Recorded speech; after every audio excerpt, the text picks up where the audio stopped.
Hello everyone, and thank you for joining us. This is Woman Kenya Network, and we're very excited today because we have been joined by one amazing lady. She's a philanthropist.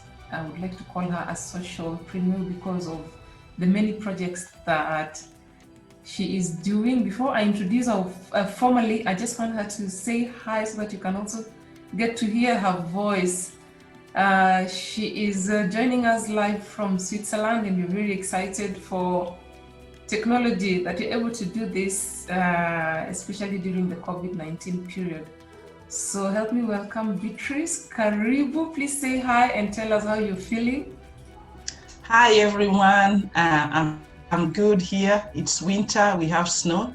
Otherwise, I'm so happy that Queenie is able to schedule this interview. I hope you guys are doing well. In spite of COVID-19, I'm sure we are going to win very soon. We are going to beat this disease or pandemic. Exactly. Thank you, Beatrice. Okay, now I'm sure many of you are wondering why we are having this conversation with Beatrice. Before I get to that, I want to tell you exactly who she is. Beatrice has done so many things, I don't even know where to start. She has founded so many initiatives. I'm just going to try and mention some of them.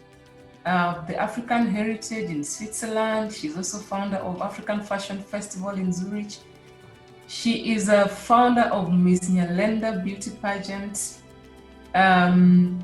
She's also organized a football tournament called Peter Okello Peace Football Tournament.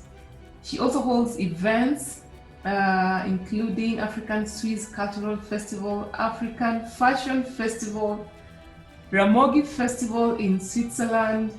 There is more. There's Out of Charity Gala. I don't even think, Beatrice, I can mention all of them. Where do you get the energy? Where do you get the drive to hold these events? I'm just passionate about hosting events. It's very important. I started when I was a child in Nyalenda. We used to do parties. We were using the nursery schools. And since I came to Switzerland, it's part of integration, to let the Swiss know our culture and at the same time raise money for my projects in Nyalenda. So that's how I also bring people together to network. It's very important.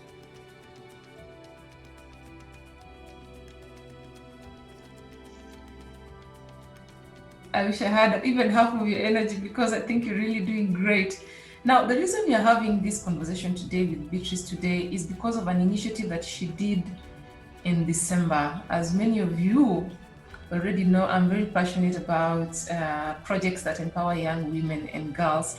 And I get very excited when I meet women such as Beatrice, who also, give their all to ensure that our girls are exposed, our girls are empowered. So I bumped onto Miss Nyalenda, and for those of us who are wondering where Nyalenda is actually a slum or an informal settlement in Kisumu. Kisumu is the third largest city in Kenya. So Beatrice, our conversations that we've been having with you before, you told me that you were actually you were raised in Nyalenda, born and raised. I stand to be corrected.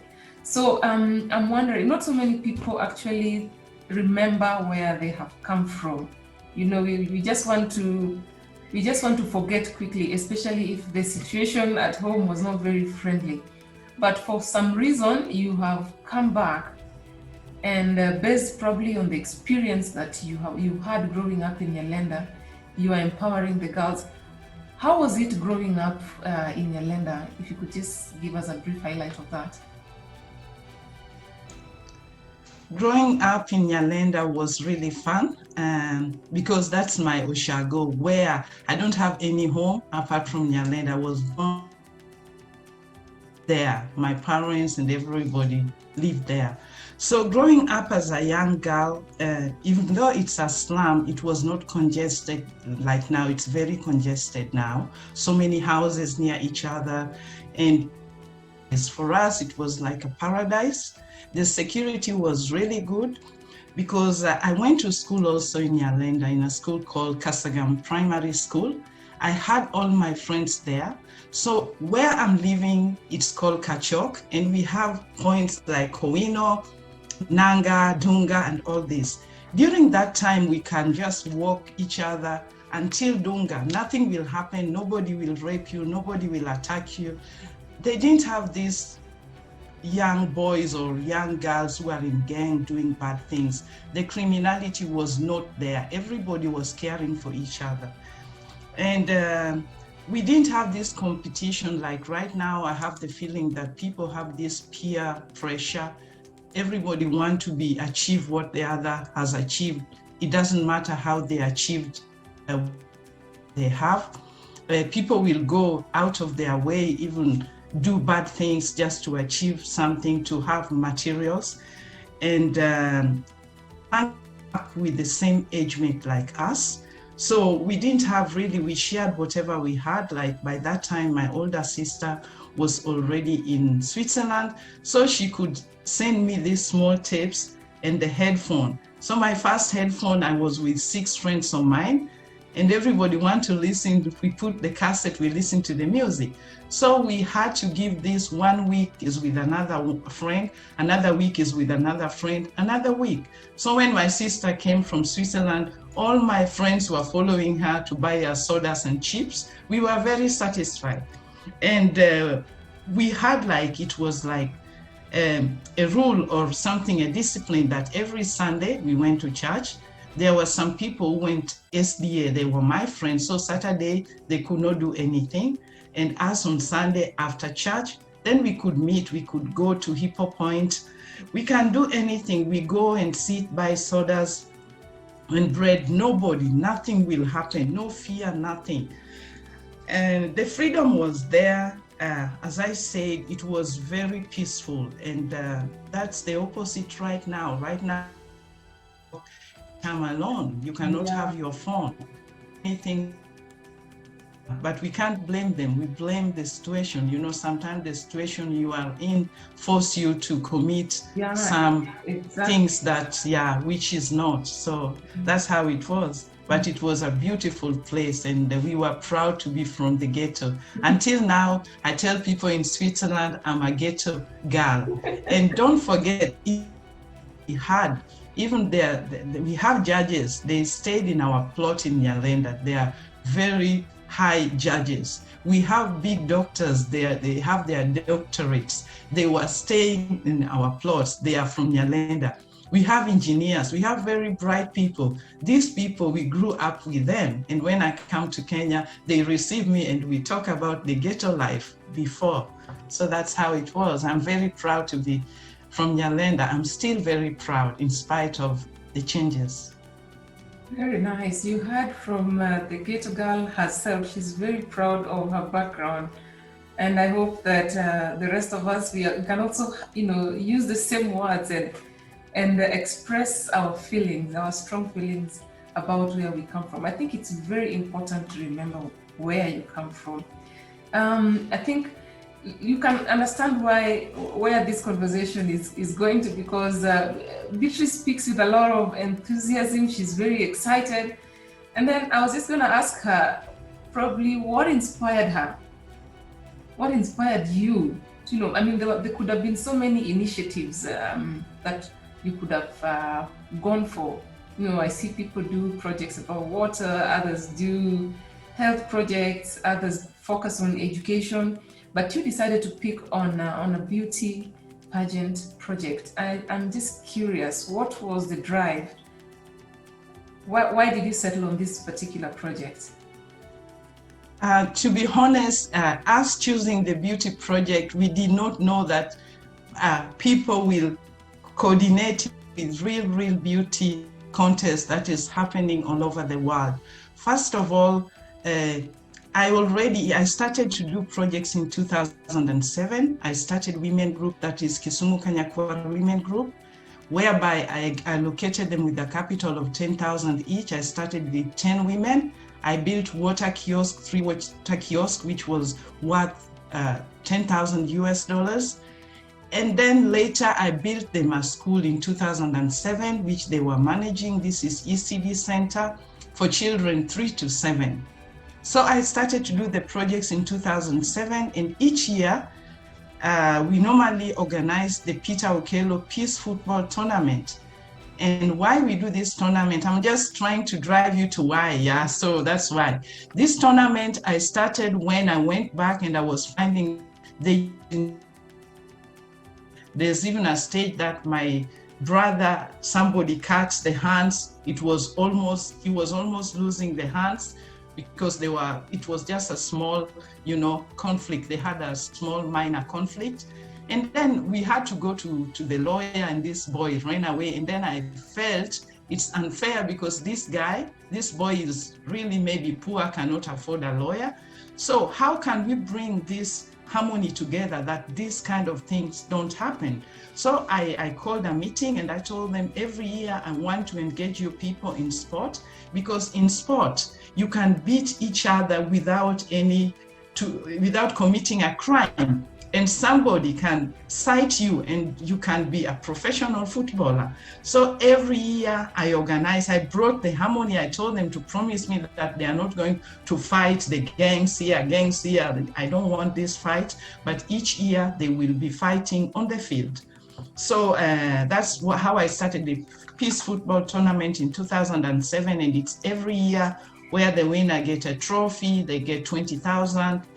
Second get 10,000, the third get 5,000. But then I take care of the whole from knockout to the end. So we normally do it at Kenyatta Sports Ground. Nice. And after doing all this, I thought I went, and then I saw how the girls were behaving. They changed totally. So that's why I said I want to start this Miss Nyalenda Beauty Contest. But beauty contest for me was the beauty that the slum is bringing, because most of the people, they look down on us. They think, hey, this is a slum girl. Oh, this is a slum girl. I can buy her mandazi and she can go with me in bed. I can buy her soda and bread and then I get her, People take us like they connect us with poverty without knowing that even though you are from the slum, you still have the intelligence, you are very smart in the brain, and you can achieve a lot, It doesn't determine where you are staying, It is your head, the way you want to focus, how you put yourself, how you put your life, There are even some virgins in that slum. So I'm saying, don't judge a book by its color. So that's why I brought this beauty contest, because it's the beauty that the slum brought. It's the beauty that we have, but it's not the outside beauty, it's the inside beauty. And that's why for us, Miss Nyalenda, we take anyone. We don't check at how your face look like, how your body form is looking like, how much dress you have. We don't look like for people like that. We look at inside. We are looking for the ambassador. And this is the beauty that Nyalenda is bringing. It's the beauty of the slum. Wow. And that's what is meant with beauty contest. It's beyond the catwalk. It's beyond the beauty. Wow, beauty.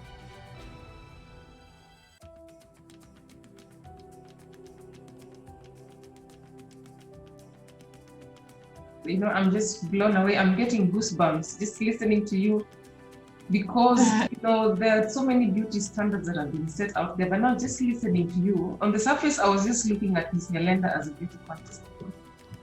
But now after having this conversation with you, and you explained it so well, that's not even about the outward beauty. It's about the inner beauty. You're not just inner beauty. It's about, showcasing Nyalenda slum, not for the negative things associated with it, but for the beauty, for the positive aspects of us. Just listening to you, I'm just like, wow, this is amazing. And this is why Woman Kenya Network is here, because we want to voice, we want women to have a voice, we want women to have a space where they can give us their truth, the truth that probably other people would not understand. I'm very excited. I don't know, if you're not excited, then something is totally wrong with you. I can't wait for the next, because I just want to I experienced Miss Nyalenda online, but now I am so eager to experience it physically and just interact with the girls to get to understand how the whole experience is all about. But I mean, I'm just looking at Beatrice, and you have had the number of things that she's doing, and she's a woman, and she's not even based here. Beatrice, the thing that, the challenge that many women have, I don't know whether to call it a challenge or a problem, is we do not have the confidence to take up leadership roles. But here you are. You are a woman. You are not even based in the country, but remotely you're able to achieve so much. I'm just wondering, what are some of the tricks that you're using? Do you have superpowers? How do you hack all of this? I manage this by the grace of God. You put God first and you pray, because since I started the projects, you cannot imagine how many times people messed me up. People mismanaged my money. I like everything. You work hard, because I work 100% and then do all this. And sometimes you have to save a lot. From here, we have also hard life.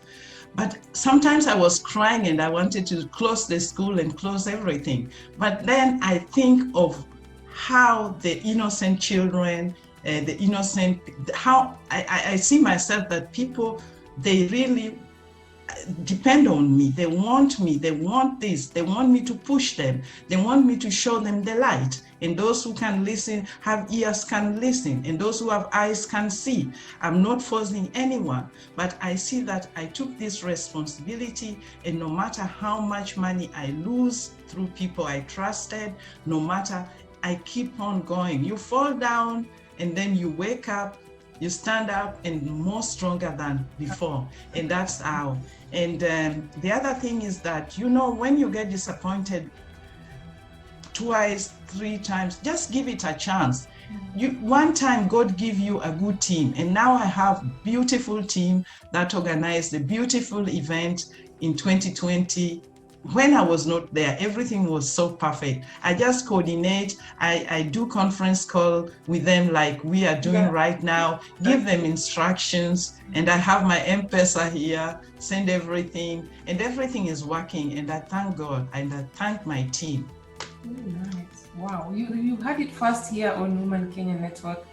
There's no such thing as being a superwoman, but I think Beatrice is a special case. I think she's a superwoman. She's managing it remotely and she's doing a good job. Let's just get down to Miss Nyalenda. And one thing that struck me when I watched the event is the location of the event. There's just something about this woman. She's a very extraordinary woman, because we are used to having events in high-end locations where there's so much going on. But one thing that you must know about Miss Nyalenda is that it actually took place in a forest. How ingenious. Who came up with that idea?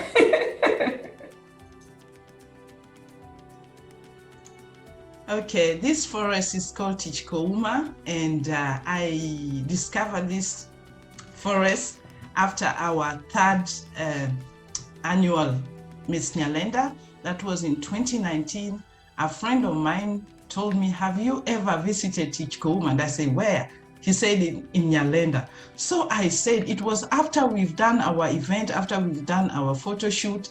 And then I told the girls, hey, dress up in t-shirts, we are going to look for Tichkouma. So we bought meat and everything. We said, we are going to do the grill barbecue there. So we went there. If you check on their page, you will see our pictures. And it was so beautiful. And I told them, my next Miss Nyalenda will be here. They didn't believe. So I love this. And the reason why we did it fast, it's because of the pandemic. We wanted to keep the social distancing. And I knew in the forest, you can breathe fresh air. The trees are tall and beautiful. And the place, also the landscaping that Samuel and the team did, it's very perfect. and also environmental friendly. This is very important. We know with climate change is really a topic which can blow anytime, and we should also contribute to this. So I told my team, hey, I spoke to them immediately and told them the dates and told them what I need, and everything was organized remotely. And at the same time, we were celebrating one of our own, because this CBO belongs to Nyalenda. So if I cannot support our own, then whom else should I support? And this is very, the nature is beautiful, and that's why we did it there, and I'm very, very satisfied. Nice, Beatrice. I think the message here is change actually begins with you. You cannot just sit by and watch things or anticipate somebody else will step in. As usual, especially in Kenya, we always, after the government, you always say serikali saidia, which means government, please help. But we have seen, a lot of things going on. Beatrice is doing several initiatives. She's supporting an initiative in the forest, holding the event in the forest. I think that was really ingenious. I think for most people, what they're dying to know is what's in store, say, for the winner of Miss Nyalenda. I like the fact that you've explained that this contest is not about the usual beauty standards, which is tall, you must have a certain specific height, you must have high cheekbones. I don't know if I would qualify. Do I have high cheekbones? Okay, but what's unique about Miss Nyalenda Beauty Contest is the fact that everybody is welcome. Come as you are. And then winners are judged based on what they have inside, the content of their brains, and their dreams, their ambitions, and so on and so forth. So what's in store? What does the winner get? And do they also get to show their support? Do they show their support back? Do they give back to Nyalenda community? Is that part of the plan?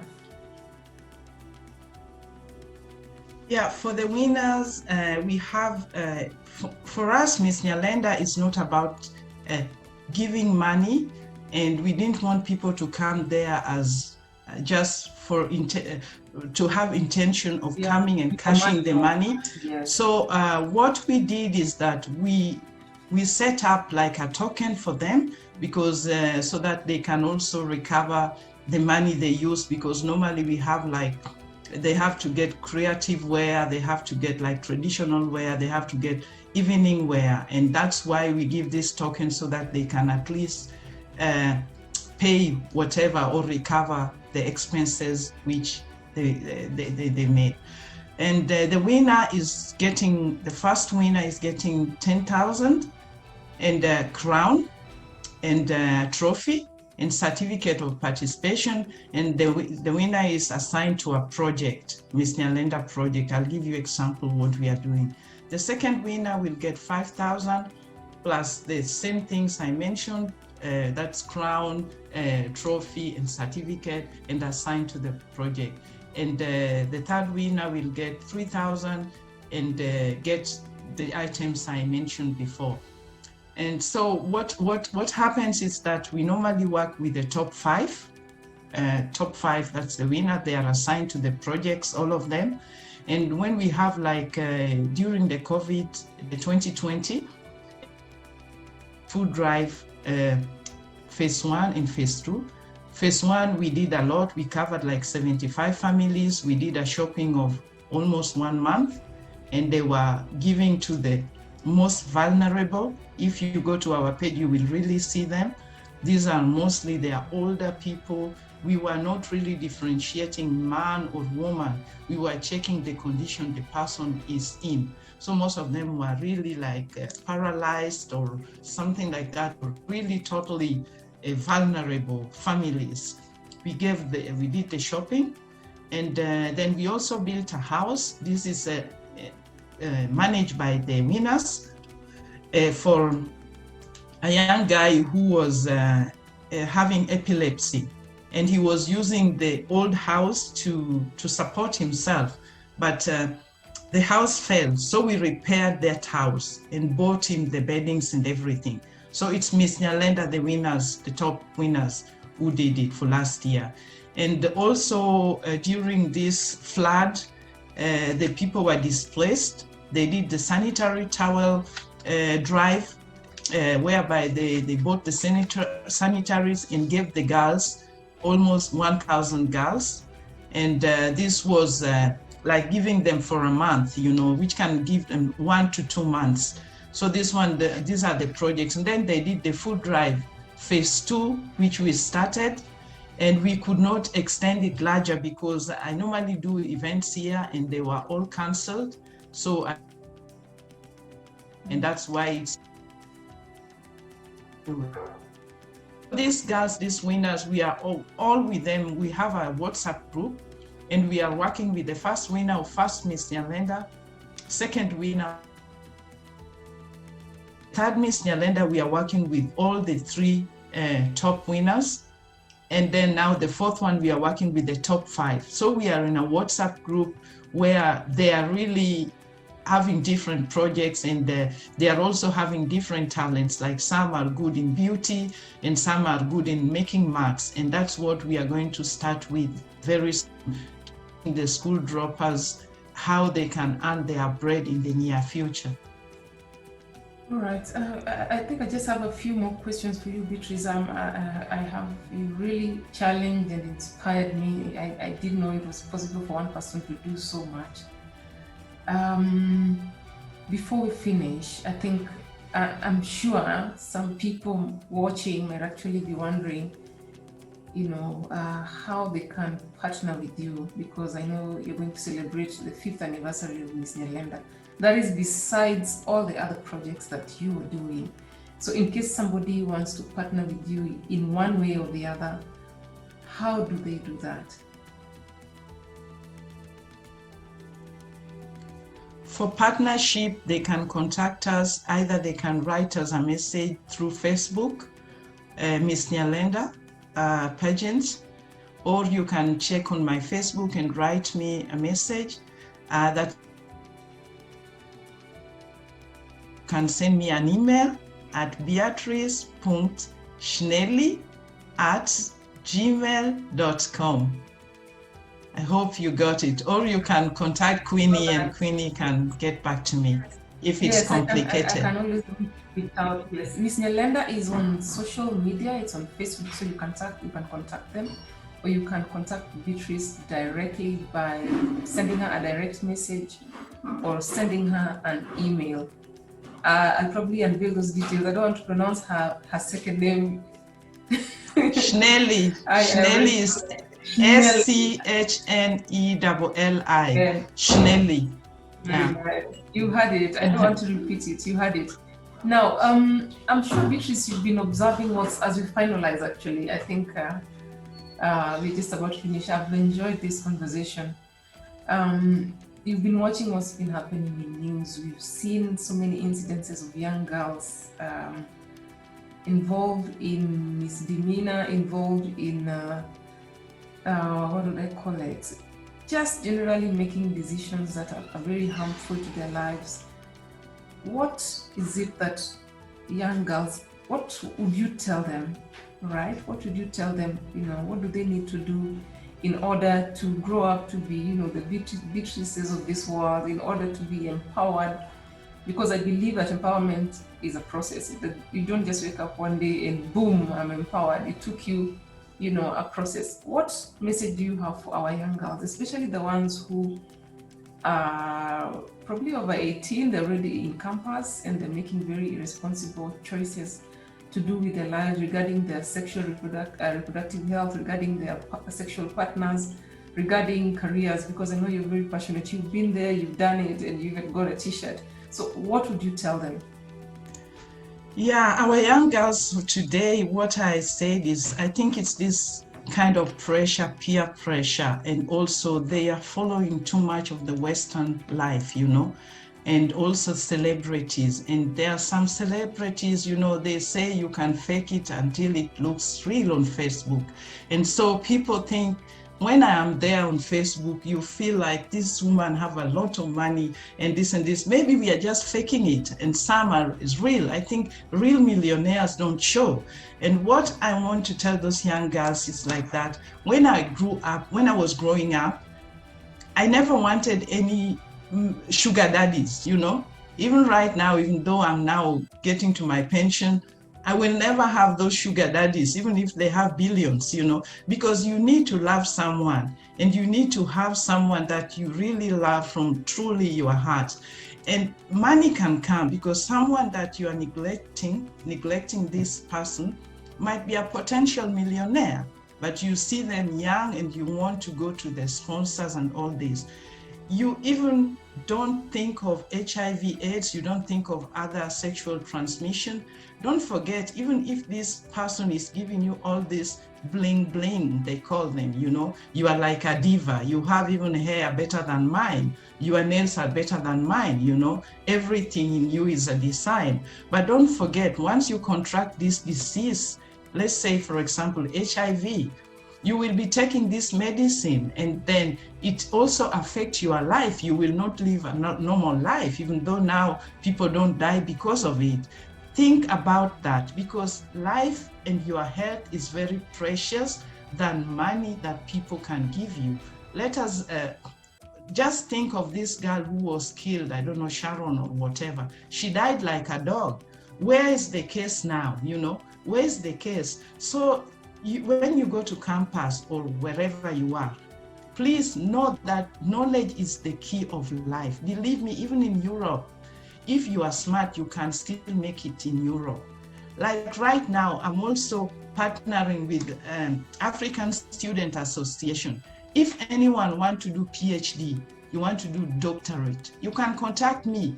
You will come here and do everything and be someone without really risking your body and giving your body for sanitary towel, for all these unnecessary materials which will affect you later.